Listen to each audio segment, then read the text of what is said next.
Radio Tehran, শুরু হচ্ছে বিশ্ব সংবাদ।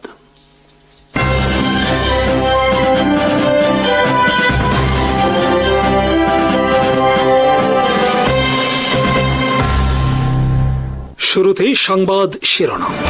সুপ্রিয় দর্শক, আসসালামু আলাইকুম। ইরান রেডিও বাংলার নিয়মিত আয়োজন মুখোমুখি অনুষ্ঠানে আপনাদের প্রত্যেককে স্বাগত জানাচ্ছি। আমি শাহাদাত হোসেন।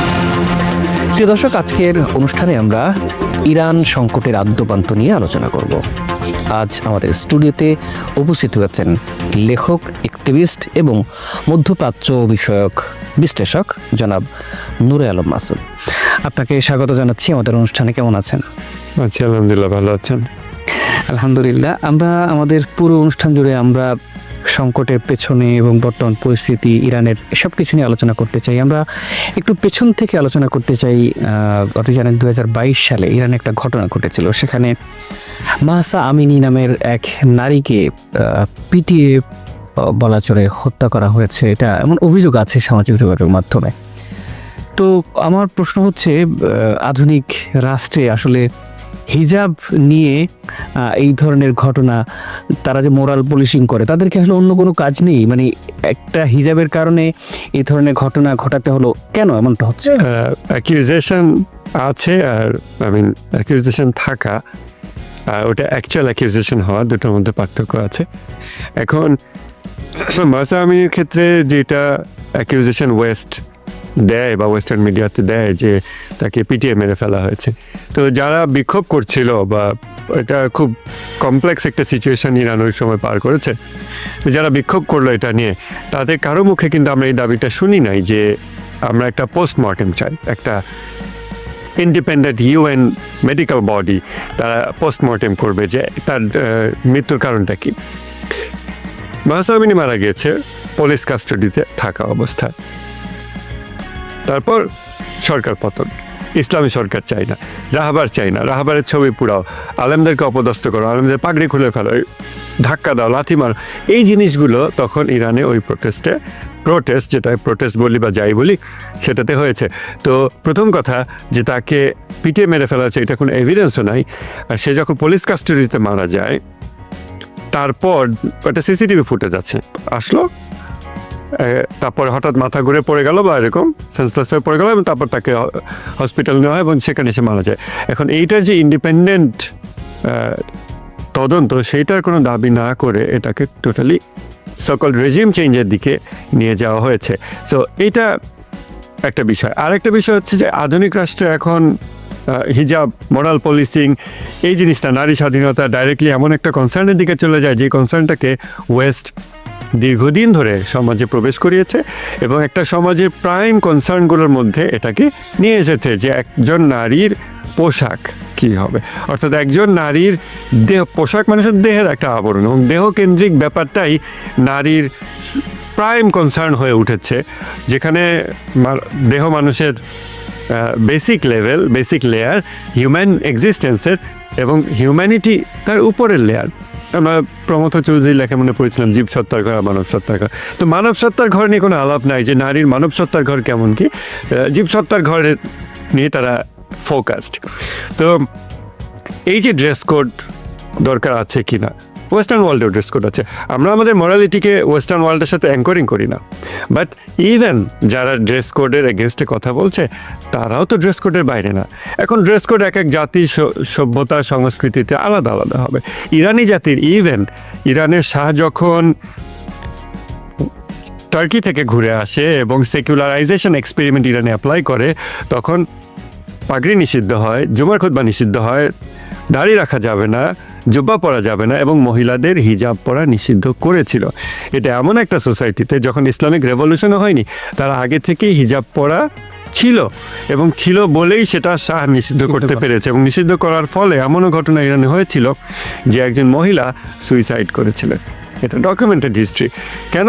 কারণ আমাদের বাঙালি নারীকে যদি বলা হয় যে, মনে করেন গ্রামের একজন মহিলা, তাকে বলা তুমি শাড়ি পরবা না, তোমাকে এখন মিনি স্কার্ট পরতে হবে, সে যে এরকম ফিল করবে, ইরানের নারীদের হিজাব সেই রকম সংস্কৃতির অংশ, পোশাকের অংশ দীর্ঘদিন ধরে। সো যখন শাহ এটাকে জোরপূর্বক সরিয়ে নিল, তখন ইভেন সুইসাইডের ঘটনা ঘটেছে। সুইসাইড আমরা জেনারেলি ইসলামে হারাম বলে মনে করি বা জানি, তো সেটা ইভেন ঘটেছিল। তো এটা এমন না যে ইরানের ইসলামিক রেভলিউশনের পর ওই সংস্কৃতিকে অ্যাব্রাপ্টলি চেঞ্জ করে সবার উপর হিজাব চাপিয়ে দেওয়া হয়েছে, বরং এটা ওই সংস্কৃতিতে দীর্ঘদিন ধরে ছিল। কিন্তু ইরানের হিস্ট্রি আমাদের দেশের মানুষ পড়ে এবং জানে through the western lens and through western propaganda media, যার ফলে তারা এটা জানে না যে ইভেন শাহ যখন হিজাব উঠিয়ে নেয় তখন একজন মহিলা সুইসাইড পর্যন্ত করেছেন। আপনি চমৎকার করে উত্তর দিয়েছেন। আমরা একটু বর্তমান পরিস্থিতি নিয়ে একটু কথা বলি। আজকের হিসেব বলছে, আমরা বেশ কয়েকটা গণমাধ্যমে দেখলাম যে অনেক গণমাধ্যম বলছে প্রায় 5 শতাধিক, এর মধ্যে যে অতি সম্প্রতি যে 15 দিনের আন্দোলন হয়েছে 5 শতাধিক মানুষ মারা গেছেন বা নিহত হয়েছেন। সাধারণ অনেক মানুষ বলছেন, সামাজিক যোগাযোগের মধ্যে বলছেন যে খামেনির যে শাসন ব্যবস্থা এটিকে আসলে একটা খুনি বাহিনীতে পরিণত হচ্ছে কিনা এমন প্রশ্ন তুলছেন সাধারণ মানুষ। আসলে যে বর্তমান পরিস্থিতিতে এতগুলো মানুষ আসলে প্রাণ হারালো, আপনি এই বিষয়টাকে কিভাবে বৈধতা দেবেন বা এই বিষয়টা নিয়ে কি পর্যবেক্ষণ আপনার?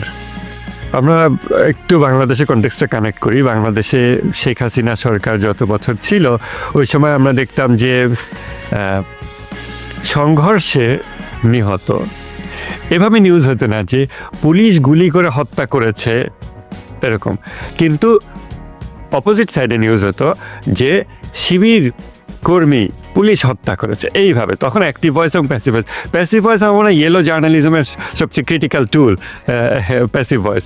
তো এই যে মানুষ মারা গিয়েছে বা মানুষ হত্যা হয়েছে, মানুষ বিক্ষোভকারী, দাঙ্গাকারী, সন্ত্রাসী, আইসিস অর হোয়াট এভার, ওইটা আমাদের কোন শব্দ ব্যবহার করা হচ্ছে? ওয়েস্টার্ন মিডিয়া প্রথমে শব্দগুলো ইউজ করে, তারপর সেটা বাংলাদেশের অনুবাদ মিডিয়া ওটাকে নিয়ে আসে এবং তারপর সেটা বাংলাদেশের সোশ্যাল মিডিয়া সেলিব্রিটিরা দ্য টপ টিয়ার ন্যারেটিভ অনুযায়ী তারপর তারা সেটাকে এগিয়ে নিয়ে যায়।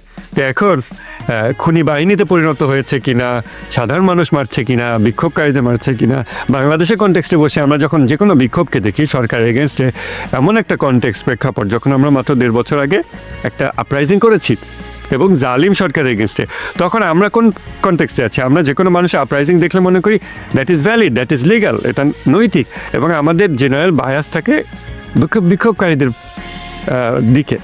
এবং যেহেতু বিশ্বের বেশিরভাগ সরকারি জালিম সরকার, অতএব যে কোনো জায়গায় আমরা যদি প্রোটেস্ট এগেনস্ট দ্য গভর্নমেন্ট দেখি, আমাদের কিন্তু বায়াসটা হয়ে যায় পিপলের দিকে। খুব ন্যাচারালি বাংলাদেশের মানুষ এর সেই বায়াসটা তৈরি হবে। তো তখন যখন কেউ বলে যে হ্যাঁ Khamenei regime, they call regime, not the US regime, US is a government, but when it comes to Iran then it's a regime. তো তখন তারা রেজিম বলে।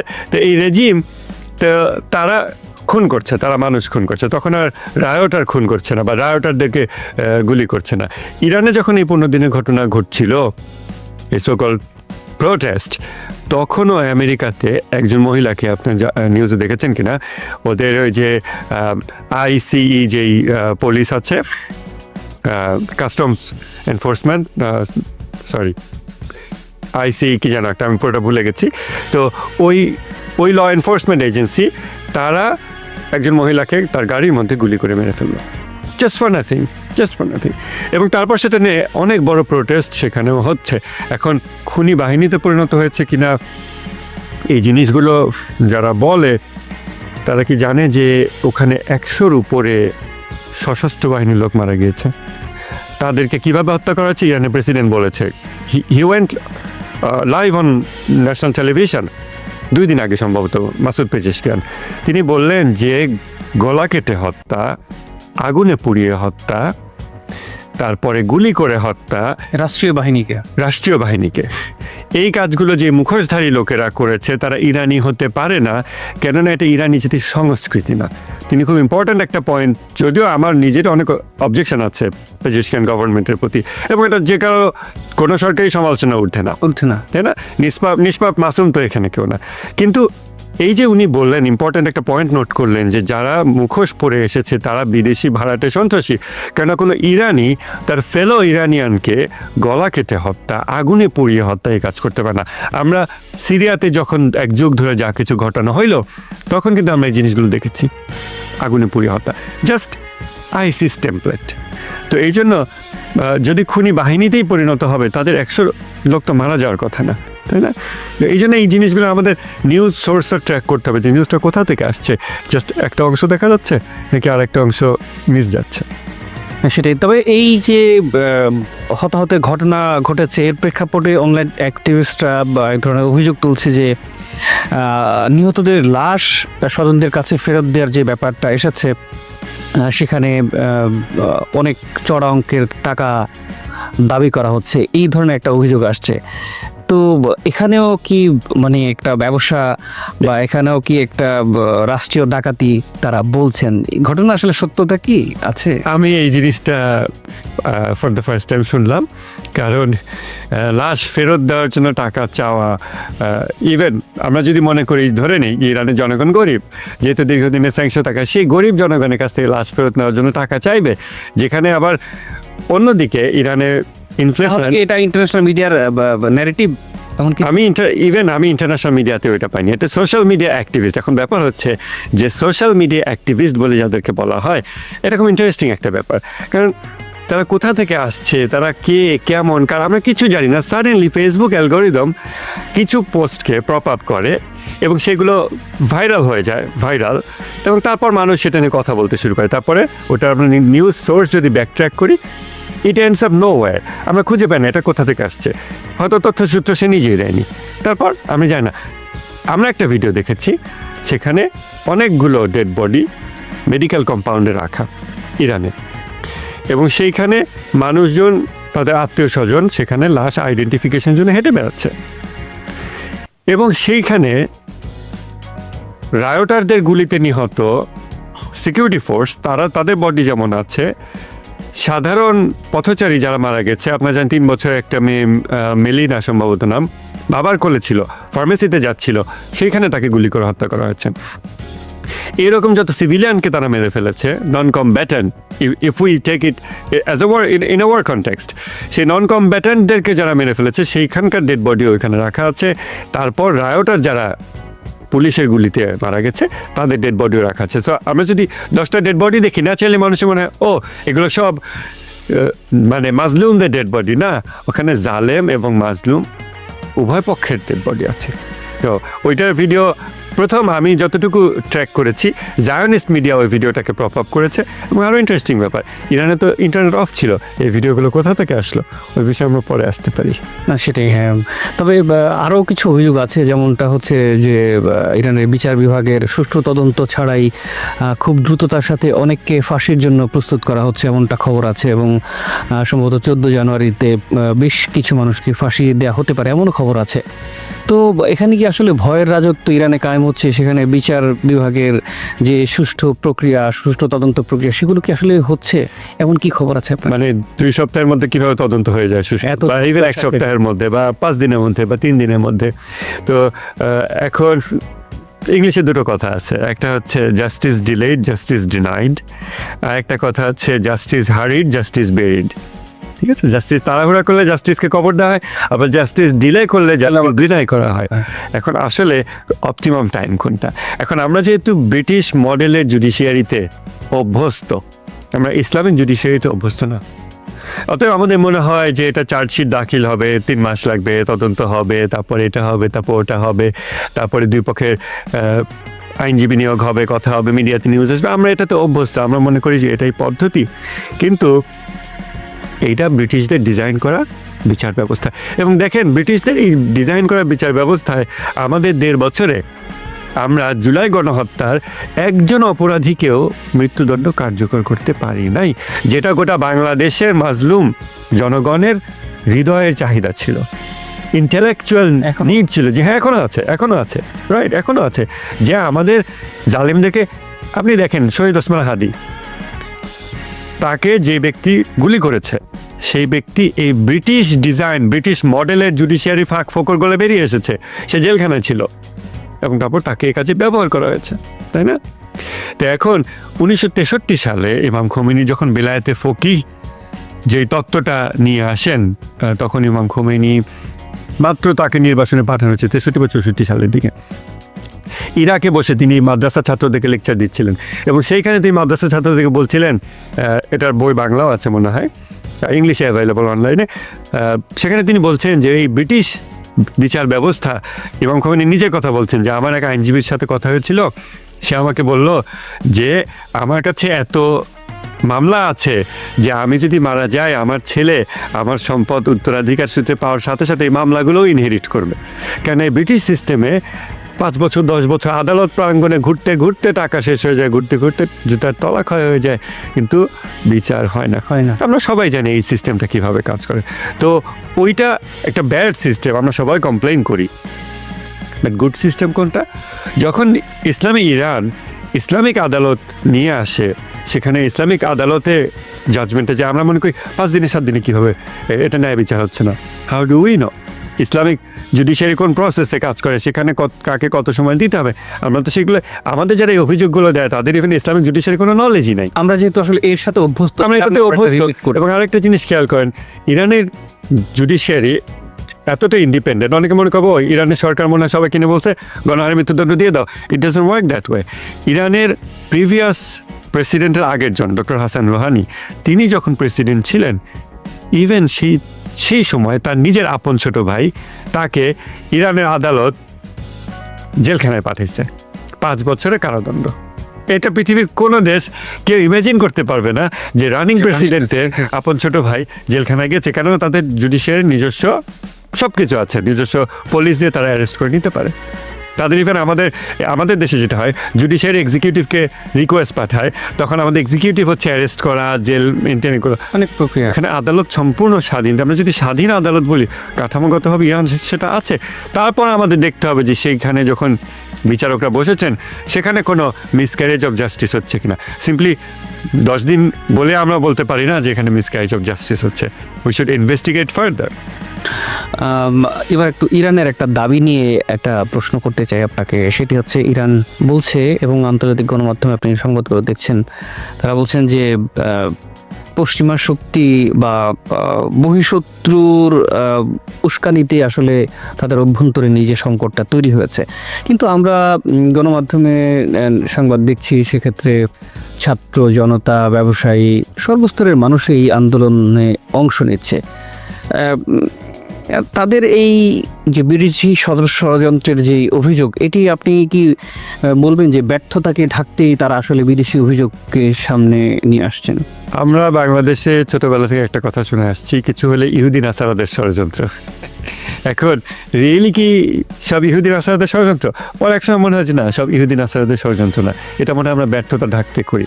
তারপর যখন আমরা জিও পলিটিক্সে ডিপ ডাইভ করি এবং হিস্ট্রিতে ডিপ ডাইভ করি, তখন আমরা দেখি ও এটার পিছনেও একজন ইহুদি আছে, ওটার পিছনেও একজন ইহুদি আছে, ফেডারেল রিজার্ভ ওটার পিছনে একজন ইহুদি আছে, তারপরে war machine, global war machine, এটার পিছনে ইহুদি আছে, মিডিয়া মেকানিজম এর পিছনে ইহুদি আছে। তখন আমরা আস্তে আস্তে আবিষ্কার করি, ও না, রিয়েলি ইহুদি নাসারাদের ষড়যন্ত্র।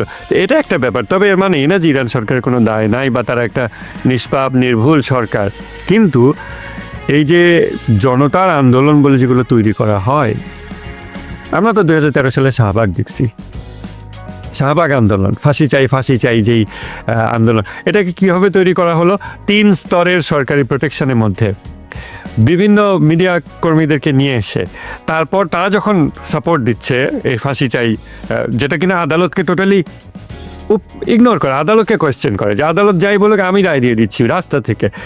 সেই জিনিসে যখন মিডিয়া ব্যক্তিরা যায়, তখন কিছু লোক আবার মনে করে কি ও মনে হয় এটা সাধারণ মানুষ যাচ্ছে, তখন সে যায় এবং তখন সে সাধারণ মানুষ হিসেবে গিয়ে কন্ট্রিবিউট করে। তারপর এভাবে করে একটা জনতার আন্দোলনকে তৈরি করা হয়, ম্যানুফ্যাকচার করা হয়। তো আমরা এভাবে করে অনেক ম্যানুফ্যাকচার্ড রেভলিউশন আর ম্যানুফ্যাকচার্ড আপরাইজিং গ্লোবালি দেখেছি, যেখানে পিপলস পালস মিসিং ছিল।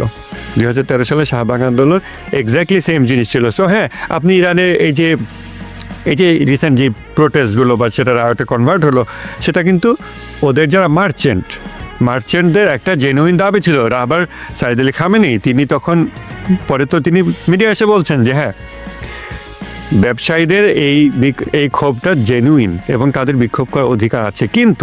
কিন্তু হি সেড, এই যে বিক্ষোভকারীদেরকে সামনে রেখে পিছন থেকে যারা মানুষ হত্যা করছে এবং রায়ট করছে, তাদেরকে অবশ্যই তাদের জায়গায় পাঠাতে হবে। অর্থাৎ বিক্ষোভ এক জিনিস, কিন্তু মানুষ হত্যা করা, মসজিদ 25টা মসজিদ আগুন দিছে, কোরআন পুড়ায় দিছে, মসজিদের মধ্যে বাচ্চারা খেলতেছে, সেখানে মলোটভ ককটেল ছুঁড়ে মারছে।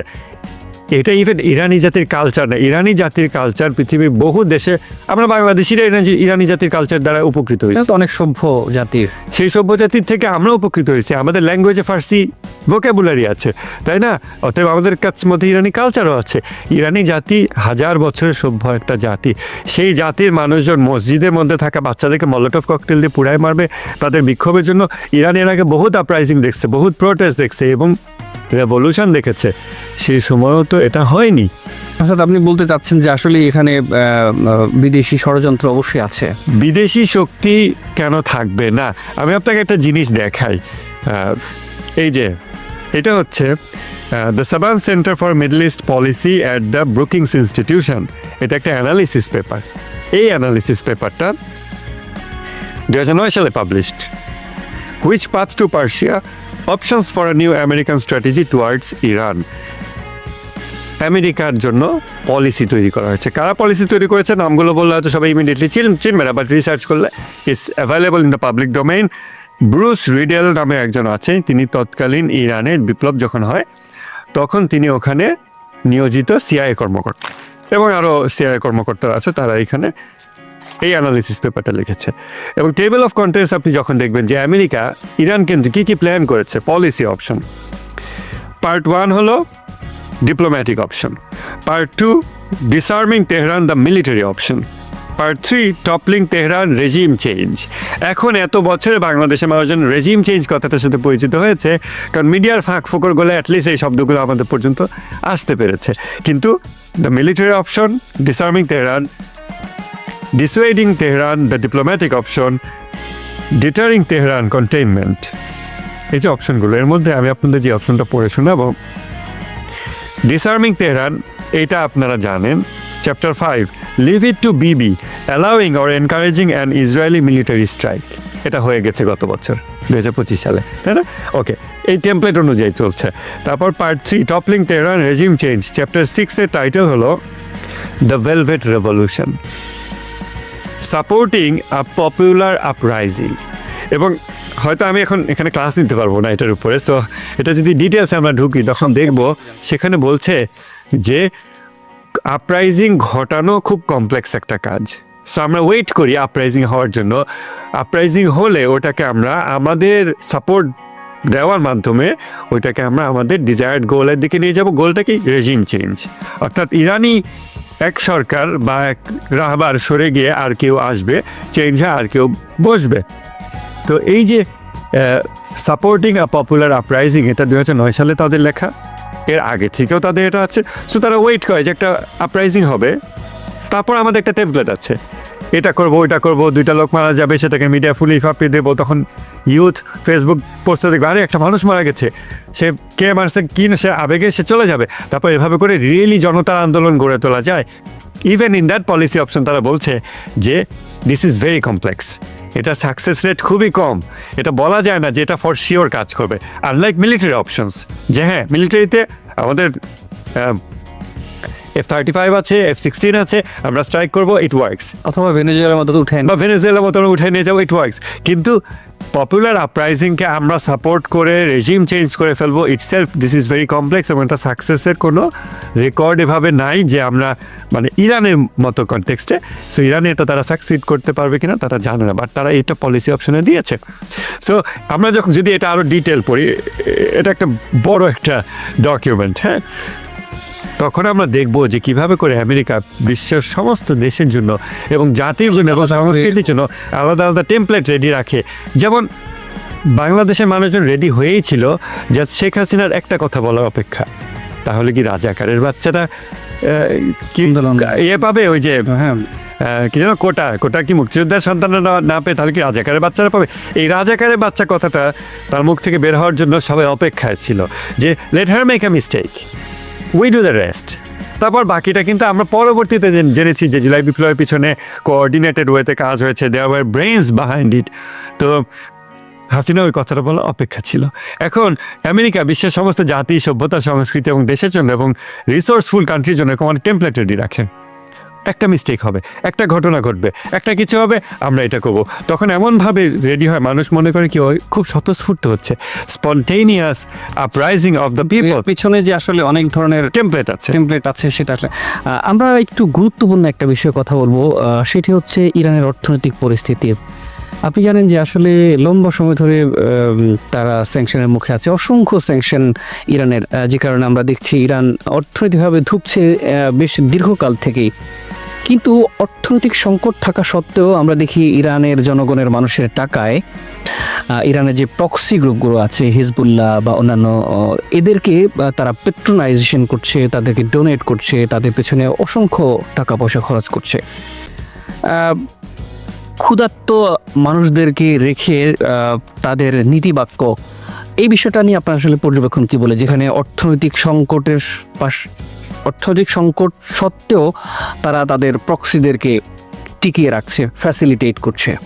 এটা শব্দের খেলা। যখন আমেরিকা বলে তখন বলে এলআই, আর যখন ইরানের ক্ষেত্রে তখন ইট বিকামস প্রক্সি। যখন when it comes to America then it's a government, when it comes to Iran তখন রেজিম বলে। তো এই যে শব্দের খেলা, আমরা এই শব্দের খেলাগুলো খুব ভালো করেই জানি, কিন্তু হয়তো বেশিরভাগ মানুষ জানে না, এবং এই জন্যই মিডিয়া জিনিসটাই ইটসেলফ একটা প্রপাগান্ডা মেকানিজম।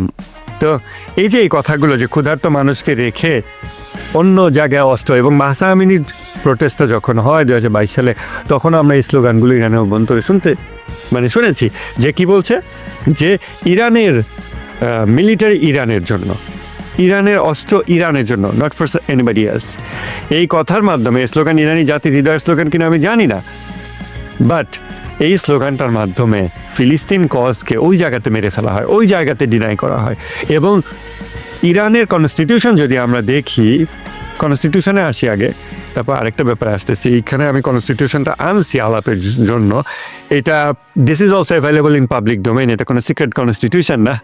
সো এই কনস্টিটিউশনে আপনি দেখবেন প্রিয়াম্বল সেকশনে ইরানের মিলিটারি সম্পর্কে বলা হচ্ছে অ্যান আইডিওলজিক্যাল আর্মি, এবং তারপর বলছে যে এই মিলিটারি শুধুমাত্র যে নিজের দেশের নিরাপত্তার কাজেই নিয়োজিত থাকবে তা না, বরং but also for fulfilling the ideological mission of জিহাদ ইন গডস ওয়ে, জিহাদ ফি সাবিলিল্লাহ। অর্থাৎ ইরানের মিলিটারি জিহাদ ফি সাবিলিল্লাহ করবে, এটা শুধু দেশের বর্ডার রক্ষা না, জিহাদ ফি সাবিলিল্লাহ। দ্যাট ইজ, তারপর বলছে যে extending the sovereignty of God's law throughout the world, বিশ্বব্যাপী আল্লাহর আইনের সার্বভৌমত্ব কায়েম করা, এইটা ইরানের মিলিটারির কনস্টিটিউশনালি স্টেটেড গোল। অতএব এখন হ্যাঁ কেউ বলতে পারে তাহলে তো ওরা অলরেডি কনস্টিটিউশনেই বলে দিচ্ছি ওয়ে এক্সপ্যানশনিস্ট, আমরা বর্ডারের বাইরে চলে যাচ্ছি, আমরা অন্য দেশে চলে যাচ্ছি, বিশ্বব্যাপী আপনার শরিয়া কায়েম করবো। ইয়েস, ইরান সেটা করতে চায়। এখন আমাদের অনেক বলবে যে না না, শরিয়া শুধু ইরানে কায়েম হওয়া উচিত, বাইরে কেন? বাট ইসলাম কি শুধু মুসলিমদের জন্য? ইসলাম কি বিশ্বব্যাপী একটা আন্দোলন না? আল্লাহ নবীজি মোহাম্মদ সাল্লাল্লাহু আলাইহি ওয়াসাল্লাম তিনি কি বিশ্বব্যাপী আন্দোলনের জন্য কোরআন নিয়ে আসেননি? নাকি তিনি কোরআন নিয়ে এসে শুধু যে ঠিক আছে আলী আর খাদিজা ইসলাম গ্রহণ করেছে, তিনজনে মিলে আমি একটা ইসলামী রাষ্ট্র বানিয়ে নিলাম এইটুকু জমির মধ্যে, বাকিদেরকে আই ফরগেট দেম?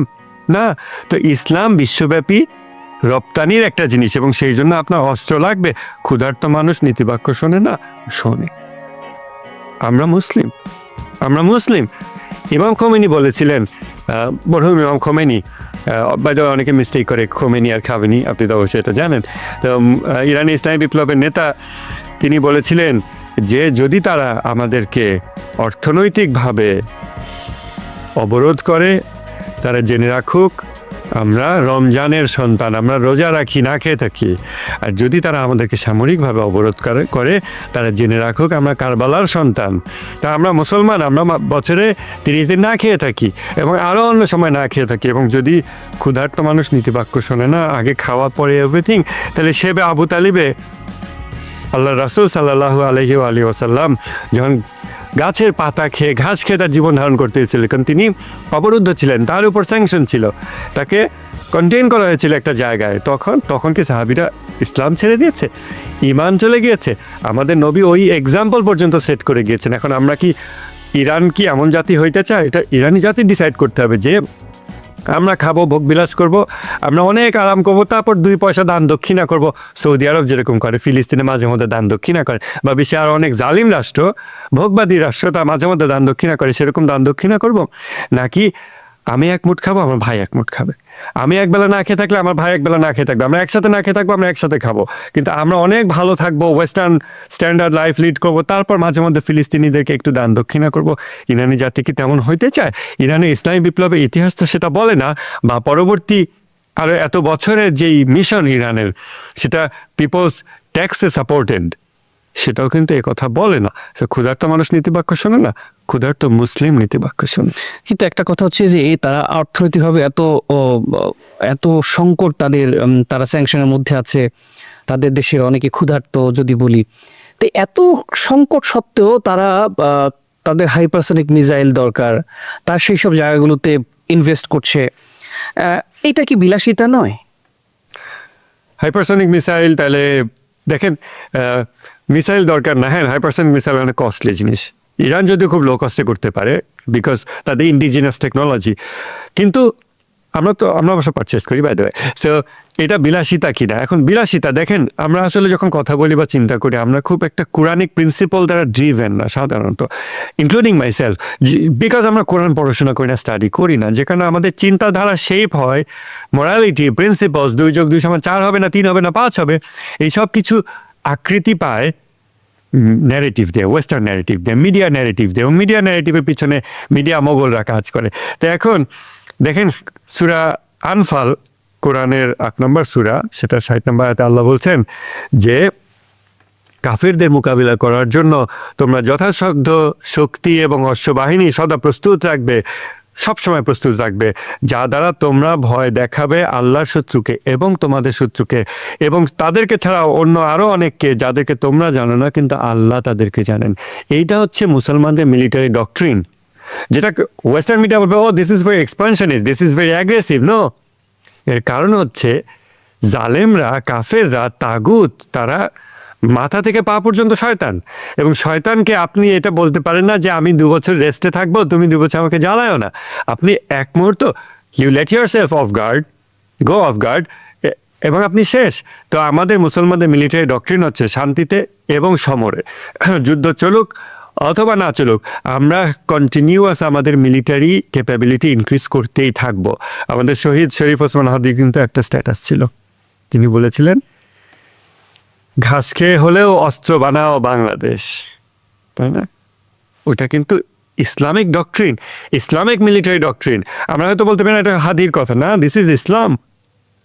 তো এই জন্য মিসাইল বানাতে হবে কিনা? অবশ্যই বানাতে হবে। 12 দিনের যুদ্ধে আমরা দেখেছি ইরানের যদি ওই মিসাইলগুলো না থাকতো, ইরান বিজয়ী হতে পারতো না।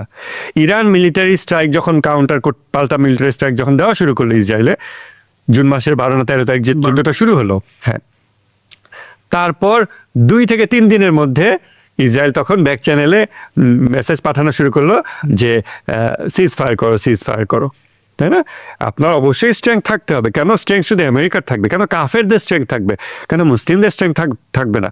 আর সব প্রশ্নের ঊর্ধ্বে কোরআনের আয়াত, আল্লাহ বলছেন শান্তিতে এবং সমরে সদা যুদ্ধ প্রস্তুতিতে থাকবে, যেটা দেখলে ইভেন কেউ চিন্তা পর্যন্ত করবে না যে মুসলমানদের বিরুদ্ধে একটু কিছু করে দেখি, মনে মনে পর্যন্ত ভাবার সাহস করবে না। আনফর্চুনেটলি ওই জায়গায় আমরা আমেরিকাকে বসায় ফেলছি, যেখানে বাংলাদেশের মানুষ বা বিশ্বের মুসলমান, মেজরিটি মুসলমান, অ্যাক্সিস অফ রেজিস্ট্যান্সের বাইরের মেজরিটি মুসলমান, তারা ইভেন ভাবার সাহস পর্যন্ত করে না যে আমরা আমেরিকার সাথে মিলিটারিলি টক্কর লাগাবো। ইভেন স্বপ্নেও ইভেন কখনো দেখে না যে আমি আমেরিকার সাথে ফাইট করতেছি বা সামথিং।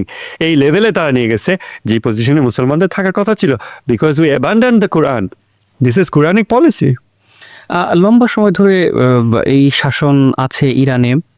অনেকে অভিযোগ করেন যে ইরানের যারা আমলা আছেন কিংবা নেতা আছেন, তারা সেকেন্ড হোম তৈরি করছেন দেশের বাইরে। তো যেখানে আসলে দুর্নীতি কিংবা অব্যবস্থাপনারও কিছুটা অভিযোগ আছে, সেক্ষেত্রে এই যেখানে সাধারণ মানুষ দারিদ্র্য সীমার নিচে আছে, আমরা দেখি যে শাসক গোষ্ঠীর এই ধরনের বিলাসিতা যেটি অভিযোগ আছে, এ বিষয়ে আপনি কি বলবেন? সেকেন্ড হোম তৈরি করা আমি জানি না কেউ করেছে কিনা, it's a matter of investigation. কিন্তু আপনি যখন কাউকে অপছন্দ করেন, তখন তার বিরুদ্ধে অভিযোগ আসলে আমরা যেটা নর্মালি করি যে শত্রুর বিরুদ্ধে অভিযোগ আসলে কোনো প্রমাণ দরকার নেই, ওটাকে প্রচার করো। আর আমার বিরুদ্ধে অভিযোগ আসলে তখন আমি বলি হ্যাঁ এটা ইনভেস্টিগেট করতে হবে, এটা তো প্রমাণ লাগবে, এমনি এমনি বললে হবে না। এখন ইরানের ক্ষেত্রে সিচুয়েশনটা হচ্ছে যে মিডিয়াতে ইরানের ভয়েসটা খুবই কম, যে কারণে ইরানের ব্যাপারে যখন কোনো অভিযোগ আসে তো সেটা জবাব দেওয়ার কেউ নাই। তো এখন ইরানের কয়জন কারা অ্যাকচুয়ালি কোথায় সেকেন্ড হোম বানিয়েছে, যদি বানিয়ে থাকে দে শুড বি ট্রাইড, যে তারা অবৈধভাবে করেছে কিনা। ইরানে তো সেন্ট্রাল ব্যাংকে আমার যতদূর মনে পড়ে, আমার ভেগলি মনে পড়ে, সেন্ট্রাল ব্যাংকের কেউ একজন জনগণের সম্পদ আত্মসাতের কারণে তাকে মৃত্যুদণ্ড দেওয়া হয়েছিল। এখন সেকেন্ড হোম যদি কেউ বানিয়ে থাকে সেটা অন্যায়, কিন্তু তা দ্বারা ইরানের শাসন ব্যবস্থা যে ভুল এটা প্রমাণ হয় না। বিশ্বের বড় ইরানের বাইরে বেশিরভাগ শাসন ব্যবস্থা হচ্ছে ভোগবিলাসী জনগোষ্ঠী শাসন ব্যবস্থা। ইরানের এই যে 12 দিনের যুদ্ধ হলো, ওই সময় একটা ঘটনা আমার মনে পড়ছে। শামখানি, আলী শামখানি, উনি সুপ্রিম লিডারের ওয়ান অফ দ্য অ্যাডভাইজার্স। উনি ইরানি মিডিয়াতে যুদ্ধের পর আসলেন, উনি হসপিটালে ছিলেন, কারণ উনি যে অ্যাপার্টমেন্টে ছিলেন সেখানে মিসাইল মারা হয়েছিল। লাকিলি উনি জানে বেঁচে গিয়েছেন, উনি এবং ওনার ওয়াইফ। পরে উনি মিডিয়াতে আসছেন, উনি মিডিয়াতে এসে বলছেন যে এই যে আমার জামাটা, এই জামাটা একজনের থেকে আমি ধার করে এনে পড়েছি। এবং উনি একই সাথে বলছেন যে এখন আমি ইরানে কোথাও বাসা ভাড়া নিতে পারছি না, কারণ আমাকে কেউ বাসা ভাড়া দিতে চাচ্ছে না, কারণ আমি যেখানে থাকবো ওই জায়গায় অ্যাটাক হবে। এখন আপনার নর্মালি চিন্তা করে দেখেন যে সুপ্রিম লিডার, মনে হয় সুপ্রিম শব্দটা শুনলে মনে হয় যে যেটা আসলে সুপ্রিম লিডার ইরানিরা বলে না, তারা রাহবার বলে। ওয়েস্টার্ন মিডিয়ায় সুপ্রিম শব্দটা এবং সুপ্রিম শব্দের সাথে একটা ডিফারেন্ট কনোটেশন আছে, নেগেটিভ কনোটেশন আছে অলমোস্ট অলওয়েজ। তো তারা এই শব্দটা ইউজ করে। তো রাহবার সাইদ আলী খামেনি, তিনি অ্যাডভাইজার, তাকে কেউ বাসা ভাড়া দিচ্ছে না। তাহলে তার নিচের বাড়িটা কোথায়? তার নিজের 5টা-10টা বাড়ি থাকার কথা না? কারণ এর আগে উনি মন্ত্রী ছিলেন, উনি IRGCর হাই অফিসিয়াল ছিলেন, তো ওনার তো 5টা-10টা বাড়ি থাকার কথা, ওনার সেকেন্ড হবে এখানে ওখানে থাকার কথা।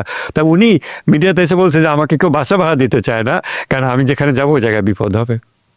তো এটা দিয়ে আমি বলতে চাচ্ছি না যে ইরানে সবাই এরকম, মানুষ ভালো হয়, মানুষ খারাপ হয়। এখন ইরানি কি সবাইকে পারফেক্ট হইতে হবে? হইলে ভালো। বাংলাদেশি সবাই কি পারফেক্ট হতে হবে? হলে ভালো। কিন্তু এর মানে এই না যে ইরানে সবাই ভালো আমি দাবি করছি, বাট হইলে ভালো। মানুষের মনে হয় মনে মনে একটা চাহিদা আছে যে ইরানকে তারা পারফেক্ট দেখতে চায়, হুইচ ইজ গুড। ইরান আরও পারফেক্ট হোক, একটা মডেল হোক, যেটা দেখে আমরা বাকিরাও নিজেদেরকে এগিয়ে নিয়ে যাই। আমরা একটু ইরানের ধর্ম এবং সামাজিক স্বাধীনতা নিয়ে একটু কথা বলতে চাই। এই বিষয়টা নিয়ে আসলে অনেকে জানার আগ্রহ আছে। ধর্মীয় অনুশাসন কি আসলে জোর করে চাপিয়ে দেওয়া যায়? অনেকে বলছেন যে আসলে ইরানের ধর্মীয় স্বাধীনতা জোর করে হিজাব এবং হচ্ছে তারা মানুষের হৃদয় জয় করার চাইতে আসলে ধর্মকে মানুষের উপর চাপিয়ে দিয়েছে। এই বিষয়টা আসলে হ্যাঁ, চাপিয়ে দিয়েছে। যখন হিজাব এর যে আইনটা ইরানে আছে ওটাকে অবশ্যই এই বাক্যে বলা যায়। হিজাবের ক্ষেত্রেই না, অন্য সব কিছু ক্ষেত্রে, রাষ্ট্র পরিচালনার ক্ষেত্রে, সব ক্ষেত্রেই তাদের ধর্মীয় যে অনুশাসন মেনে চলার যে ব্যাপারটা, সেটা অনেকে বলছেন যে এটা মানুষকে ধর্ম পালনে অনেক অনাগ্রহীও করেছে। হ্যাঁ, যেমন মেবি কোথায় আমি ফেসবুকে দেখলাম যে ইরানে যে ইসলাম ধর্ম ত্যাগ করার যে হ্যাঁ হ্যাঁ হ্যাঁ রাইট রাইট রাইট এখানে ধর্ম চাপিয়ে দেওয়া। এখন ভাই দেখেন, আমি যদি মুসলিম হই আমি ইসলামিক আইন চাইবো, আবার এমনও মুসলিম হইতে পারে যে মুসলিম কিন্তু ইসলামিক আইন চায় না, এটাও হতে পারে। কারণ মানুষ অনেক রকম হয়, কেউ খুব ভালো মুসলিম হয়, কেউ কম ভালো মুসলিম হয়। এখন ইরানের মেজরিটি জনগণ একটা ইসলামিক বিপ্লব করেছে, এই বিপ্লবের পর তারা ইসলামিক শাসন চেয়েছে। ইমাম খোমেনি কিন্তু ইসলামিক শাসন জোর করে চাপিয়ে দেননি, গণভোট হয়েছিল। গণভোটটা কবে? আমরা জুলাই বিপ্লবের পর 1.5 বছর পর এখন একটা গণভোট করতে যাব, হ্যাঁ এবং না। এবং মেজরিটি মানুষ জানে না যে হ্যাঁ বলতে কি কি বুঝায় আর না বলতে কি কি বুঝায়। এবং আমি এটা ফেসবুকে একটা পোস্ট দিয়েছিলাম যে হ্যাঁ ভোট যদি আপনি দেন এর মধ্যেও বিষ আছে, না ভোট দিলে ওর মধ্যেও বিষ আছে, কারণ ইটস এ প্যাকেজ। এটা কোনো বাইনারি কোয়েশ্চেন না, হ্যাঁ এর মধ্যেও 50টা পয়েন্ট, না এর মধ্যে 50টা পয়েন্ট। আমি তো ইন্ডিভিজুয়ালি কয়েকটা হ্যাঁ না করতে পারি। আমরা এই অবস্থায় পাবলিক অপিনিয়ন নিতেছি, তা আমাদের আসলে কতটুকু ডেমোক্রেটিক, যদিও ডেমোক্রেসি আমাদের সবার মানদণ্ড না, বা যাদের মানদণ্ড সোকল ডেমোক্রেসি, সেটাতে কতটুকু আসলে আমরা সাবস্ক্রাইব করছি।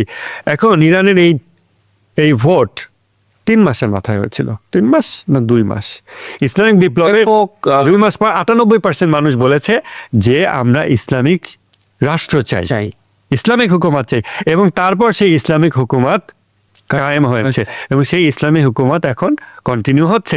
সো যে কেউ যার যদি ভালো না লাগে যে ইসলামিক হুকুমত আমি চাই না, they can migrate to other countries, কিন্তু মেজরিটি মানুষ এখনো ইসলামিক হুকুমত চায়। আমি মাঝখানে আপনার একটু সময় নিই, আমার ইরানি ক্লাসমেট ছিল, আমি যখন ইউরোপে পড়াশোনা করতাম আমার ইরানি ক্লাসমেট ছিল, সে আমাকে ইরানে মোল্লারা খারাপ এগুলো বলছিল। তো তখন আমি তাকে বললাম যে আচ্ছা দেখো, তোমরা 1979-এ একটা রেভলিউশন করেছো, আমরাও একটা রেভলিউশন করেছিলাম 1971-এ। আমাদের রেভলিউশনের লিডার সে যখন 4 বছর পর যখন তাকে মার্ডার করা হয়, তার জানা যায় 18 জন মানুষ হয়েছিল। আর তোমাদের রেভলিউশনের লিডার যখন ইরানে ফিরে আসে 1979-এ ফেব্রুয়ারিতে, তখন 70 লক্ষ লোক রাস্তায় এসেছিল, যখন জনসংখ্যা 3.5 কোটি। আর তারপর 10 বছর তিনি সোকল ইসলামিক চাপায় দেওয়া, যেটা বলে তারা, হ্যাঁ আসলে ট্রুলি ইসলামিক শাসন তিনি 10 বছর করেছেন, তোমাদের কাছে এটা চাপায় দেওয়া। তারপর তার যখন মৃত্যু হয়, সেই মৃত্যুতে 1,10,00,000-এর উপরে মানুষ সেখানে জড়ো হয়েছিল, এবং সেখানে তার লাশবাহী হেলিকপ্টার 6 বার ল্যান্ডিং করতে গিয়ে ফেল করেছে, কারণ মানুষ হেলিকপ্টার ধরে ফেলবে, এই পরিমাণ মানুষের ইমোশন ছিল তার প্রতি। সো তুমি যদি রিয়েলি প্রো ডেমোক্রেসি হও, মেজরিটির মতামত, মেজরিটি অপিনিয়ন, মেজরিটির শাসন, মেজরিটি খোমেনিকে ভালোবেসেছে। আর আমাদের বাংলাদেশের সব মানুষ মুজিবকে ভালোবেসেছে 1971-এ, মেবি অনেক মানুষ তার ইয়েতে ছিল, জনসভায় অনেক মানুষ ছিল। 4 বছর এমনই শাসন করেছে, ইসলামিক শাসন চাপিয়ে দেয়নি তো, সমাজতন্ত্র অমুকতন্ত্র আমাদের সংবিধানে যেগুলো আছে ওগুলো দেওয়ার পরেও 4 বছর পর এমন হয়েছে যে তার জন্য 18টা মানুষ হয়েছে।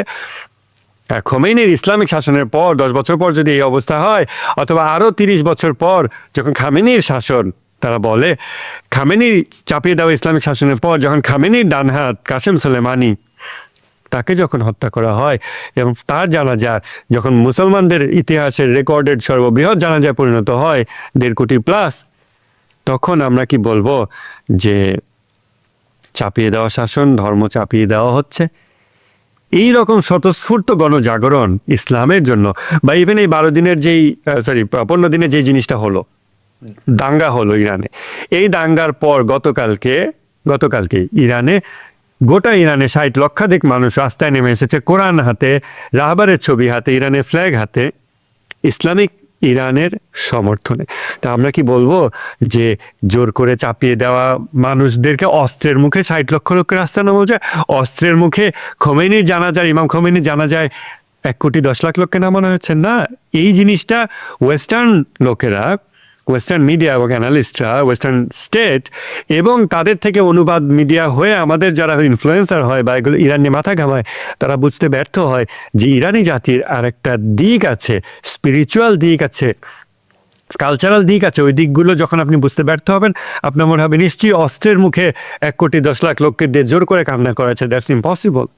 সেকুলার স্টেটে টাকা পয়সা দিয়ে, বিরিয়ানি দিয়ে, সিঙ্গারা লোভ দেখাও এত লোক নামানো যায়নি। বাংলাদেশে সম্ভব হয়নি, আমরা বেশি জনসংখ্যার মানুষ, আমাদের সম্ভব হওয়ার কথা ছিল, এটা হয়নি। তো ইসলামিক ইরানের জনগণকে culturally, socially, as a society, social আন্ডারস্ট্যান্ডিংটা না রেখে, ওটাকে মিসিং রেখে, ইন আ ডিফারেন্ট কনটেক্সট ইরানের বিষয়গুলোকে নিয়ে কোয়েশ্চেন করলে এটা মিসপ্লেস কোয়েশ্চেন হবে। না, একদম যথার্থ বলেছেন। আসলে আমরা একটু বর্তমান আন্দোলনের মোটিভটা নিয়ে একটু কথা বলতে চাই। বর্তমান যে ইয়াং জেনারেশন যারা আন্দোলন করছে, আমরা দেখছি যে তারা আসলে আধুনিক গণতন্ত্রের জন্যই তারা আসলে বলছে, তারা মোল্লাতন্ত্র আসলে দেখতে চায় না। সেক্ষেত্রে আমরা দেখি যে শাহকেও তারা অনেকে চায় না, কিংবা বর্তমানে যে খামেনির যে পুরনো মডেল তারা এটিতে চাচ্ছে না। এই যে সামগ্রিক যে পরিস্থিতি এখনকার, যে আসলে ইরানের যে ক্রাইসিসটা, আসলে সেক্ষেত্রে আসলে সরকার কিভাবে এটা মোকাবেলা করতে পারে বলে আপনি মনে করেন? সরকার মোকাবেলা কিভাবে ইন ফিউচার করতে পারে? বর্তমানে তো দাঙ্গা কমপ্লিটলি কন্ট্রোলে চলে এসছে, আর সামনে আবারও হবে, হ্যাঁ হবে, এবং সামনে আবারও এরকম গোলাগুলি হবে, উভয় পক্ষের মানুষ মারা যাবে, আবারও মারা যাবে।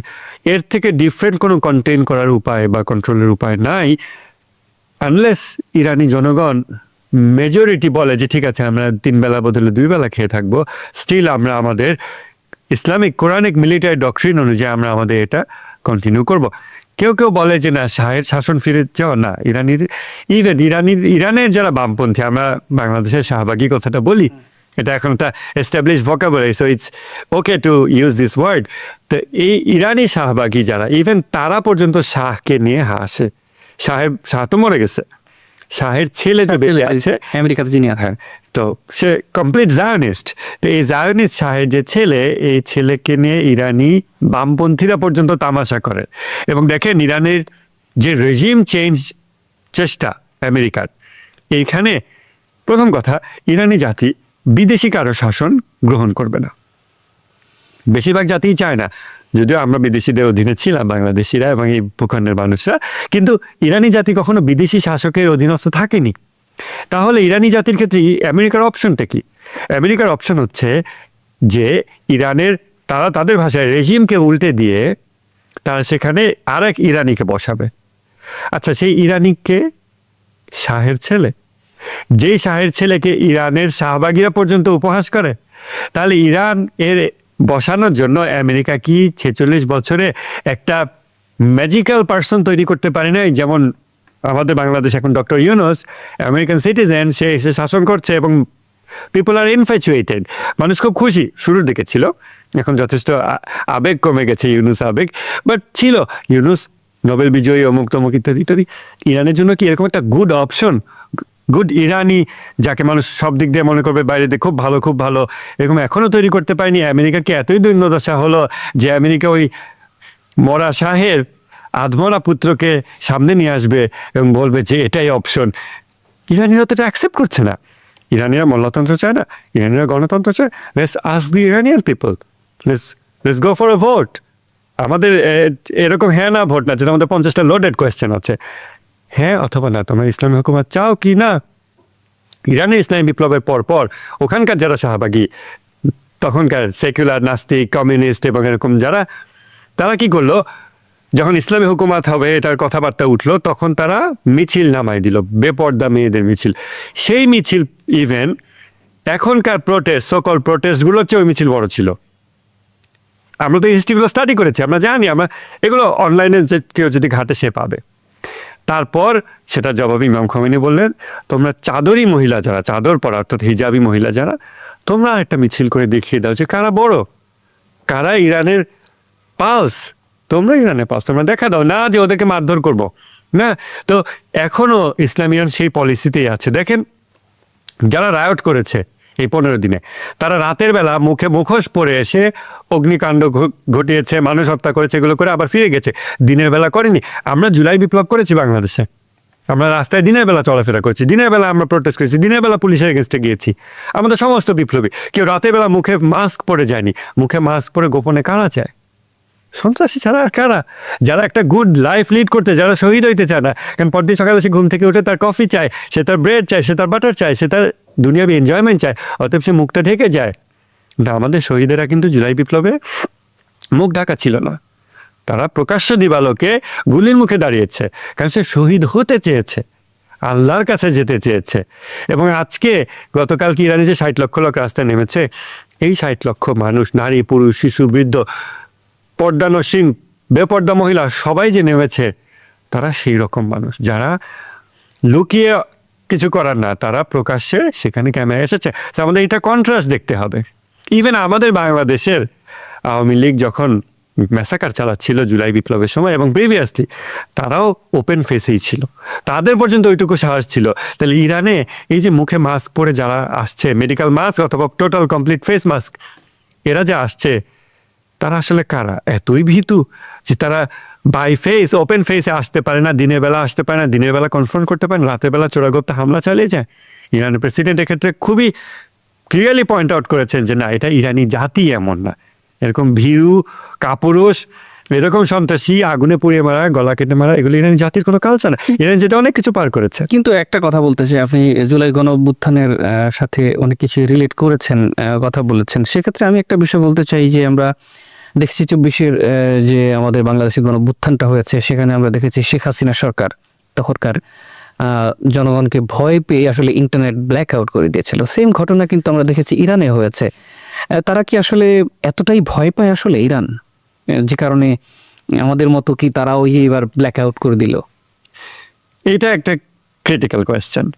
এটা একটা ক্রিটিক্যাল কোয়েশ্চেন কেন? কারণ ইন্টারনেট একটা কমিউনিকেশন টুল এবং it's like a double aged sword, আপনার দুই ধারেই কাটবে। এখন কোন দিকে যে এটা কাটবে, দেখেন, আমি to put things into context, Iran সরকার ইন্টারনেট বন্ধ করে দিল। ইলন মাস্ক শুধু এবারে না, 12 দিনের যুদ্ধ যখন চলে 2025 সালের জুন মাসে, সেই যুদ্ধ চলাকালীন যখন ইসরায়েল প্রথম স্ট্রাইক করলো, টুইটারে, মানে এখন যেটা এক্স, ইলন মাস্কের প্ল্যাটফর্ম, সেইখানে অনেক কেউ লিখলো যে ইলন মাস্কের এখন সময় হয়েছে to turn the beans on, অর্থাৎ ইলন মাস্কের যে স্যাটেলাইট আছে স্টারলিংক, সেটা স্যাটেলাইট থেকে ইন্টারনেট ইরানি জনগণকে দেওয়ার জন্য। ইলন মাস্ক ওই পোস্টটা শেয়ার দিয়ে লিখলো দ্য বিমস আর অন, অর্থাৎ ইরানের জন্য ইলন মাস্ক ইন্টারনেট প্রোভাইড করছে। ভেরি গুড, সোয়াবের জন্য ইলন মাস্ক বেহেশতে যেতে চায়। তো কেন দিচ্ছে? Free of cost. আমাদের বাংলাদেশে এই টার্মিনালগুলো 26,000 টাকা মিনি, যেটা ওটা সেল হয় মাসে 5-6 হাজার টাকা মনে হয়, এটা ইন্টারনেট বিল। ইরানে এটা অফিসিয়ালি নাই স্টারলিংক, তাহলে ইরানের জন্য তারা যে ওটা অন করে, তাহলে ইরানের ভিতরে নিশ্চয়ই স্মাগলড স্টারলিংক ডিভাইস আছে, যেটা আমরা ওই সময় যুদ্ধের সময় জানতে পারলাম। এইরকম হাজার হাজার স্মাগলড ডিভাইস তারা পাঠাচ্ছে ফ্রি অফ কস্ট মানবতার জন্য, এত সুন্দর করে পাঠাচ্ছে, বাট সেটা কিন্তু গাজাবাসীর জন্য পাঠায় না। গাজাবাসী যখন ইন্টারনেট কাট অফ হয়, ইলেকট্রিসিটি কাট অফ হয়, তখন তারা এভাবে ইন্টারনেট দেয় না, এভাবে ইলেকট্রিসিটির ব্যবস্থা করে না যে ঠিক আছে আমরা সমুদ্র থেকে একটা ভাসমান পাওয়ার প্ল্যান্ট দিয়ে ইলেকট্রিসিটি সাপ্লাই দিলাম গাজাবাসীকে, সেটা তারা করে না। কিন্তু তারা এভাবে ইন্টারনেট সাপ্লাই দিয়েছে। কি কারণে? তাদের এত প্রয়োজন কেন? এটা ওই সময়ও দিয়েছে, এবং এই যে রায়ট চললো এই 15 দিন, এই সময়ও দিয়েছে। এবং for the first time Irani cyber warfare team তারা স্টারলিংককে হ্যাক করে অকার্যকর করেছে, টেক ডাউন করেছে, এবং টেক ওয়ার্ল্ডে এটা বিশাল একটা ঘটনা, এবং সবাই এটা নিয়ে আলোচনা করছে। ফোর্বস এটাতে নিউজ করেছে। অসম্ভব একটা কাজ। ফোর্বসের ইনোভেশন সেকশনের আন্ডারে ফোর্বস এটা নিউজ করেছে যে for the first time Starlink network hack করা পসিবল হয়েছে বাই দ্য ইরানিয়ান হ্যাকার্স। আমি যেটা বলছি যে হাসিনা ব্ল্যাকআউট করেছে, সব হাসিনা করলে খারাপ, ইরান করলে ভালো। এখন ব্যাপার হচ্ছে যে আপনি ওইটা দেখার চেষ্টা করেন যে ইরানের ইন্টারনেটকে জিন্দা রাখার জন্য বা চালু রাখার জন্য কাদের নিডটা বেশি। আমেরিকার এত বেশি নিড যে ফ্রি ইন্টারনেট সার্ভিস দিচ্ছে এবং আগে থেকে ডিভাইস স্মাগল করে সেখানে পাঠিয়ে রেখেছে। তার মানে নেটওয়ার্কিং এটাকে বলে কি ফিজিক্যাল লেয়ার, ইন্টারনেটের যে প্রাথমিক লেয়ার, এবং উপরের যে লেয়ারগুলো, এই লেয়ারগুলোতে তারা অনেক কিছু করে। এবং টপ লেয়ার বলতে আমরা বুঝি ফেসবুক, ইউটিউব, সোশ্যাল মিডিয়া। এবং ওই সোশ্যাল মিডিয়া আমার লেখা আপনি পাবেন না, কিন্তু কোনো বিশেষ ব্যক্তির লেখা আপনার নিউজ ফিডে এমনিই আসতে থাকে। এইভাবে অ্যালগোরিদমের মাধ্যমে একটা সোসাইটির সাইকোলজি চেঞ্জ করা হয়, ঝোঁক তৈরি করা হয়। একটা জিনিস ভাইরাল করে দিয়ে 24 ঘন্টার মাথায় একটা দেশের জনগণকে রাস্তায় নামিয়ে আনতে পারে Facebook, Twitter, Elon Musk, Zuckerberg, তারা এটা করতে পারে। সো এই টুলসগুলো তারা দীর্ঘদিন ধরে ডেভেলপ করেছে, এবং এই সমস্ত টুলস তারা কখন অ্যাপ্লাই করতে পারে? যখন ইন্টারনেট থাকে। ইরান সরকার যখন ওই গোড়ায় হাত দিয়েছে, ইন্টারনেট অফ করে দিয়েছে, তখন তারা বুঝেছে না, আমাদের তো গলা চাপ দিয়ে ধরছে, এটা তো করা যাবে না। সো তারা আগে থেকে ডিভাইসগুলো পাঠিয়ে রেখেছে। এবং এই যে রায়ট চললো এতদিন, এই সময়ে আমরা ইসরায়েলি মিডিয়াতে সবার আগে ভিডিও পেয়েছি। ইরানি মিডিয়া আমাদের অন দ্য গ্রাউন্ড অনেকের সাথে অ্যাক্সেস আছে ইরানে, এবং অ্যাক্সেস অফ রেজিস্ট্যান্সের সাথে, তাদের কাছে আমরা ভিডিও পাওয়ার আগে আমরা ভিডিও পেয়ে যাচ্ছি ইসরায়েলি মিডিয়ায়। কেননা ওই যে স্টারলিংক ডিভাইস, ওগুলো দিয়ে তারা এই ভিডিওগুলো পাঠায়, তাদের প্রভুদেরকে বলছে যে আমরা আমাদের কাজ করেছি, বা আমাদের অ্যাসাইলাম দেয়, বা আমাদের ডলার দেয়, বা আমাদের বিদেশ নিয়ে যাও, আমাদের আরামের ব্যবস্থা করে দাও। এই জন্য তাদের ইন্টারনেটটা দরকার। হ্যাঁ, ইন্টারনেট মানুষের কমিউনিকেশন টুল, কিন্তু যখন সেটা এরকম কাজে ব্যবহার হচ্ছে, এবং আমরা সবাই জানি ফেসবুকের অ্যালগোরিদম, এখন যেমন হাদিকে আপনি ফেসবুকে দেখবেন না, অনেক কমে গিয়েছে, তো এগুলো অ্যালগোরিদমের খেলা, এবং ওইটা দিয়ে তারা মানুষের সাইকোলজিতে মাইন্ড গেম খেলে। আমাদের তো সেটা খেয়াল রাখতে হবে। এবং আমরা জুলাই বিপ্লবের সময় দেখেছি শেখ হাসিনা ইন্টারনেট বন্ধ করে দিয়েছে, ঠিক আছে। এরপর আমরা যদি একটা ভালো সরকার বাংলাদেশে বসাই, এবং ইন্ডিয়া থেকে শেখ হাসিনা যদি ইন্টারনেট দিয়ে কমান্ড পাঠায়, কথা বলে এখানকার আওয়ামী লীগারদেরকে উজ্জীবিত করে রাস্তায় নামায়, এবং সেটা যদি আমরা বন্ধ করতে না পারি, এবং যদি ফেসবুক দিয়ে বুস্ট করে, মার্ক জাকারবার্গ যদি ওইগুলো অ্যালগোরিদমিক্যালি বুস্ট করে, তখন আমাদের সরকার কি করবে? মেবি 24 ঘন্টার জন্য ইন্টারনেটটা আমরাও বন্ধ করতে চাইবো, যে আমাদের ভালো সরকারও যেন প্রয়োজনের স্বার্থে বন্ধ করতে পারে। সেটা আমরা কখনো ওই সিচুয়েশনে যাইনি দেখে ইন্টারনেট বন্ধ হলেই আমাদের মনে হয় ও এটা খারাপ কাজ, ও এটা মনে হয় জনগণের কণ্ঠরোধ করছে, ও মনে হয় ইন্টারনেট ব্ল্যাক আউট করে ম্যাসাকার চালাচ্ছে। ওয়েস্টার্ন মিডিয়ার কথাগুলো বলেছে, ওগুলো অনুবাদ মিডিয়া হয়ে, কারণ বাংলাদেশি মিডিয়ায় কোনো অ্যাকচুয়াল ইন্টারন্যাশনাল ডেস্ক নাই। তাদের ইন্টারন্যাশনাল ডেস্ক মানে হলো ট্রান্সলেশন ডেস্ক, কারণ তাদের কোথাও বিভিন্ন দেশে অনদ্য রিপোর্টার নাই। তারা ট্রান্সলেট করে রয়টার্স, এপি, বিবিসি এগুলো যা লেখে ওগুলো ট্রান্সলেট করে লেখে, সেখান থেকে আমাদের সোশ্যাল মিডিয়া সেলিব্রিটিরা লেখে। এবং তারপর আমি ফেসবুকে দেখছি ইরানে ইন্টারনেট ব্ল্যাক আউট করে ফ্যাসিবাদী কায়দায় খামেনি গণহত্যা চালাচ্ছে। হোয়াট? তোমরা চিন্তাও করতে পারো না যেটা ভালো সরকার ইন্টারনেট কখন বন্ধ করা লাগতে পারে। এবং সেটা হয়েছে ইলন মাস্কের ফ্রি স্টারলিংক, সেটার খুব ভালো একটা প্রমাণ। আমরা অনুষ্ঠান শেষের দিকে আছি মোটামুটি। সেটি হচ্ছে যে আমাদের বাংলাদেশের প্রেক্ষাপটে যদি একটু ছোট্ট করে বলি, সেটা হচ্ছে জনগণ যখন বিরুদ্ধে চলে যায় তখন কিন্তু আসলে পতন কোনো স্বৈরাচারের ঠেকানো সম্ভব না। কেউ কেউ বলেন যে আসলে সাধারণ মানুষ, ইরানের সাধারণ মানুষ যদি সত্যিকার অর্থেই তারা যদি সরকারের বিরুদ্ধে চলে যায়, সেক্ষেত্রে তাদের যত প্রশাসন বা তাদের যে ব্যবস্থা, আইআরজিসি বলি বা আইন শৃঙ্খলা পরিস্থিতি, ঠেকিয়ে রাখা যাবে না যদি বিরুদ্ধে চলে যায়। তো ইরান কি আসলে, আমরা তো দেখেছি অনেকবার আন্দোলন হয়েছে, সংগ্রাম হয়েছে, এবং কিছুদিন পর পর ইরানে আন্দোলনের ইতিহাস কিন্তু আমরা দেখি। তো সেক্ষেত্রে ইরান কি পতনের জন্য প্রস্তুত কিনা, আপনার কি মনে হয়? ইরানের ইমিডিয়েটলি সরকার কলাপস করবে কিনা আমার তো মনে হয় না। সরকার একটা জিনিস আর ইসলামী হুকুমাত বা শাসন ব্যবস্থা একটা জিনিস। ইরানের শাসন কাঠামো আমাদের বুঝতে হবে। আমরা যেই প্রেক্ষাপটে বসে ইরান নিয়ে আলোচনা করি বা বাংলাদেশের মানুষজন যখন দেখে, ওই প্রেক্ষাপট কিন্তু বেলায়েতে ফকি কনসেপ্টটা বোঝেই না। তারা মনে করে খামেনি একটা রিলিজিয়াস সুপ্রিম লিডার, অতএব সে সব কিছু চালায়, এরকম একটা কিছু ইমাজিন করে নেয়। বাট ইরানের শাসন কাঠামোতে যেই ব্যালেন্স অফ পাওয়ার আছে, যেমন সুপ্রিম লিডারের ক্ষমতা কিন্তু অনেক কম, সুপ্রিম লিডারের ক্ষমতা অনেক লিমিটেড, প্রেসিডেন্টের ক্ষমতা লিমিটেড, প্রত্যেকেরই ক্ষমতার চেক অ্যান্ড ব্যালেন্স আছে। যেমন প্রেসিডেন্টের ভাই যখন জেলে যায় তখন প্রেসিডেন্ট সেটা ঠেকাতে পারেনি, ডক্টর হাসান রুহানি, তাই না? তো সুপ্রিম লিডার মানে যে তার হাতে এরকম সব ক্ষমতা আছে তা না। এখন জনগণ যদি রিয়েলি না চায় তখন অবশ্যই ইসলামিক শাসন ব্যবস্থা ডিজলভ করে দেওয়া উচিত। কিন্তু এখন বর্তমানে ইরানের জনগণ কি ইসলামিক শাসন ব্যবস্থা চাইছে না? আমি তা মনে করি না। কেন?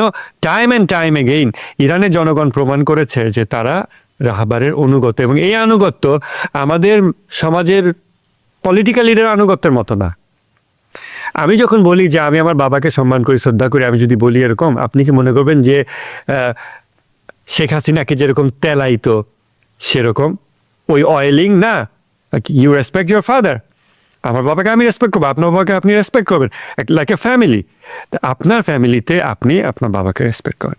ইসলামী ইরানে এবং মোর দ্যান দ্যাট শিয়া মুসলিমদের ভিতরে আলেমের সাথে জনগণের যে সম্পর্ক, এবং ইসলামী ইরানে ইসলামী বিপ্লবের পর সর্বোচ্চ নেতার সাথে জনগণের যে সম্পর্ক, এই সম্পর্ক হচ্ছে পিতা এবং সন্তানের সম্পর্ক, আত্মিক, অনেক বেশি আত্মিক সম্পর্ক। সেটার কি প্রমাণ আমি আজকের কথার মধ্যে বলেছি। যখন ইমাম খোমেনি 10 বছর ইসলামী হুকুমাত চালানোর পর ইন্তেকাল করেন, তখন শুধু তার ইন্তেকাল নিউজ শুনেই মারা গিয়েছে মানুষ, হার্ট অ্যাটাক করে, এবং তারপরেও অনেকে মারা গিয়েছে। এবং কি পরিমাণ মানুষ শোকাহত ছিল, এগুলো ভিডিও সব জায়গায় অ্যাভেলেবল, মানুষ এগুলো ডকুমেন্টেড হিস্ট্রি। তো ওই জাতি, যেই জাতি এতিম না, আমরা কিন্তু এতিম জাতির মতো। আমাদের লিডার আসে 2 দিন পর যায়, আমরা লিডারকে লাথি দিয়ে নামিয়ে দেই, আবার কাউকে জোর করে নিয়ে আসি, বিদেশি প্রভুরা বসায় দেয়, নানান কলা কৌশল হয়। ওয়েস্টার্ন ডেমোক্রেটিক সিস্টেমের মধ্যে এই লুপহোলগুলো আছে, ব্যাক চ্যানেল আছে, তারা ওটা দিয়ে কাজ করতে পারে। ইরানের জাতিকে, সমাজটাকে আমাদের বুঝতে হবে যে এই সমাজে নেতা এবং জনগণ লাইক এ ফ্যামিলি, তারা কানেক্টেড। হ্যাঁ, মেবি এটা সবসময় ফিল হয় না। আমরা কি প্রতিদিন ফিল করি আমার বাবাকে, প্রতিদিন ওকে ইমোশনালি ফিল করি বাবা মাকে? না, কিন্তু সামটাইমস ছেড়ে যাই না তো আমরা, কিন্তু ছেড়ে যাই না। আমাদের একটা শান্তিপূর্ণ সহাবস্থান থাকে, father is always a father. এই জিনিসটা ইরানের সমাজে আছে। সরকার আসে যায়, কিন্তু রাহবার তিনি কিন্তু সেই অভিভাবকের জায়গায় আছেন। তো এই রকম একটা সমাজকে আপনি সরকার ফেলে দিতে পারেন, কিন্তু আপনি সমাজ কাঠামোকে কি ভেঙে ফেলতে পারবেন? 2 দিনেই কি আপনি ইরানি জাতিকে বলবেন যে তোমার কোনো অভিভাবককে তুমি ফিল করো না? আপনি কি একটা সন্তানকে বলতে পারবেন যে তোমাকে 5,000 টাকা দিলাম, কাল থেকে তুমি মায়ের কোলে উঠো না? এটাতে এত সহজ হয় না, ইট টেক্স টাইম। একটা জাতিকে ব্রেন ওয়াশ করে করে না হলে অনেক বছরে আস্তে আস্তে সরানো যায়, সেই প্রচেষ্টা আমেরিকা চালু রেখেছে। তবে এত সহজেই এই জাতি ভেঙে পড়ছে না। আমি আরেকটা কথা বলি, সেটা হচ্ছে যে ইরানের জাতিকে সাংস্কৃতিকভাবে নষ্ট করার জন্য প্রচেষ্টা চলছে, যেহেতু প্রতিরোধ আন্দোলনের ফোরফ্রন্টে ইরান আছে এবং সামরিকভাবেও তাদেরকে ধ্বংস করার চেষ্টা চলছে। কিন্তু ইরানের ইসলামী বিপ্লব, অনেকে বলে যে একটা বিপ্লব হলো ওয়ান টাইম জিনিস, একবার হয়েছে তারপর মানুষ এখন আরামায়েশ চায় না। ওয়ান টাইম বিপ্লব আর জিন্দা বিপ্লব দুটোর পার্থক্য আছে। ইরানের ইসলামী বিপ্লব হলো জিন্দা বিপ্লব, যেটা কন্টিনিউয়াসলি জীবিত থাকে। People live the revolution. আর পৃথিবীর অন্যান্য হিস্ট্রিতে দে ডু দ্য রেভলিউশন, দুটো পার্থক্য আছে। তো আপনি যখন একটা ওয়ান টাইম রেভলিউশন করবেন, তারপর আপনি ওয়েস্টার্ন মডেলের সাথে কানেক্ট করার চেষ্টা করবেন ভালো থাকার জন্য, আপনি জাস্ট একটা ব্যক্তিকে সরিয়েছেন। কিন্তু ইরানের ইসলামিক রেভলিউশন টোটালি ডিফারেন্ট। ইরানের এগেনস্টে যারা কাজ করছে, আমি বলি যে they are experiencing the Hasina moment. What do I call Hasina moment? Hasina moment হচ্ছে, হাসিনা যখন ওই যে জুলাই অভ্যুত্থান চলাকালীন প্রথমে ছাত্রলীগ নামালো, তারপর পুলিশ নামালো, তারপর র্যাব নামালো, তারপর এই বাহিনী, তারপর ওই বাহিনী, তারপরে ফাইটার জেট, তারপরে হেলিকপ্টার, এরিয়াল সাপোর্ট, টোটাল যুদ্ধের মতো। তারপর কারফিউ, তারপর কী করলো? কারফিউ 2 ঘন্টা কমায়, 4 ঘন্টা কমায়, আবার কারফিউ দেয়। আবার তখন এই 8, 9টা 10টা অপশনের মধ্যে সে ঘুরছে। সে সর্বোচ্চ অস্ত্র প্রয়োগ করে ফেলেছে, আকাশ থেকে গুলি করে মানুষ হত্যা করেছে। হ্যাঁ, এটা তো আমরা এখন, এটা তো এভিডেন্ট, এটা প্রচুর এভিডেন্স আছে। তারপর সে দেখছে কাজ হচ্ছে না, তখন আবার সে সফট অপশনে ব্যাক যাচ্ছে, আবার লেস পাওয়ারফুল অপশনে নেমে যাচ্ছে। তা আমার কথা হচ্ছে যে এই যে US policy option towards Iran, এইখানে যে পলিসিগুলো দেওয়া আছে, যে অপশনগুলো দেওয়া আছে, এর মধ্যে সবচেয়ে শক্তিশালী পাওয়ারফুল অপশনটা হচ্ছে মিলিটারি স্ট্রাইক। সেই মিলিটারি স্ট্রাইক তারা করলো কবে? 2025 সালে। এর আগের অপশনগুলো স্টেপ বাই স্টেপ তারা একটা জাতিকে ট্রাবলে ফেলতে ফেলতে একটা চূড়ান্ত জায়গায় নিয়ে যায়, অর্থনৈতিক অবরোধ দিতে দিতে। তারপরে ভেলভেট রেভলিউশন করে, মাহসা আমিনি কেসে তারা এটা ঘটিয়েছে 2022 সালে। তারপর সেটাতে যখন রেজিম চেঞ্জ হচ্ছে না, তখন তারা কি করলো? 25 সালে মিলিটারি স্ট্রাইক করলো। তাতেও, এবং তখন নেতানিয়াহু বলছে তোমার সরকার চেঞ্জ করে ফেলো, আমরা তোমাদের সাথে আছি, বাট কাজ হয়নি। কিন্তু মিলিটারি স্ট্রাইকটা তো সবচেয়ে শক্তিশালী অপশন। এরপর 2026 সালে এসে তাদেরকে আবারও সেই প্রোটেস্টের অপশনে ফিরে যেতে হলো, যেটা তুলনামূলক কম শক্তিশালী অপশন। তার মানে তাদের অপশন ফুরিয়ে গেছে, তারা কয়েকটা অপশনের মধ্যে ঘুরপাক খাচ্ছে। They are experiencing the Hasina moment. But Bangladesh যেহেতু ছোট একটা দেশ, আর আমেরিকা যেহেতু বিশ্বব্যাপী সাম্রাজ্য, অতএব ওই জালেমের পতনে সময় লাগবে। বাট এই জালেমরা তারা হাসিনা মোমেন্ট এক্সপিরিয়েন্স করছে, কেননা তাদের এগেনস্টে এই জালেমদের এগেনস্টে যারা আছে তাদের ফোরফ্রন্টে আছে ইরান, এবং সেই ইরানকে তারা সর্বোচ্চ হামলা করে সর্বোচ্চ শক্তি প্রয়োগ করে ফেলেছে। এরপর তারা আবার প্রিভিয়াস অপশনগুলো ট্রাই করে দেখছে যে মিলিটারি স্ট্রাইকে কাজ হয়নি, তাহলে আবার একটা ভেলভেট রেভলিউশন করে। You tried that before, it failed, it will fail again. আর ইসলামী বিপ্লব যে বেগবান হচ্ছে, এগিয়ে যাচ্ছে, এটা প্রমাণ হলো 12 দিনের যুদ্ধে ইরান বিজয়ী হয়েছে। আমরা শেষ করব অনুষ্ঠান। শেষ করার আগে অতি সম্প্রতি সময়ে একটা ঘটনা ঘটে যাওয়া বিষয় নিয়ে আমরা আপনার কাছে জানতে চাইবো। সেটি হচ্ছে যে যুক্তরাষ্ট্রের প্রেসিডেন্ট ডোনাল্ড ট্রাম্প একদম ছো মেরে ভেনেজুয়েলার প্রেসিডেন্ট নিকোলাস মাদুরো এবং তার স্ত্রীকে উঠিয়ে নিয়ে আসলেন।